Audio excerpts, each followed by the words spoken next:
ទឹកកាលពីព្រេងនេះមានសែកមួយក្បាលវាមានការស្រែកទឹកជាខ្លាំងវាមិនដឹងធ្វើដូចម្ដេចក៏ហង្ហើចុះឡើងចង់ឡើងដើម្បីស្វែងរកប្រភពទឹកភ្លៀមនោះវាបានក្រឡេកឃើញថតទឹកមួយនៅមុខផ្ទះនាងភួរ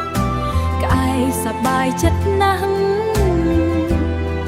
ហើយក៏ហង្ទៅទុំល្មាត់ថរួចអាចមើលទៅខាងក្នុងប៉ុន្តែជាអកុសលទឹកនៅក្នុងថនោះមានតិចពេកហើយមាត់ថដោយពុំបបងចោលឡើយវាបានគិតមួយសន្ទុំរួចក៏ឃើញគ្រួស្ទយជាច្រើនទឹកក្បានឡើយទោះបីជាយ៉ាងណាក្អែកឆ្លាតវៃ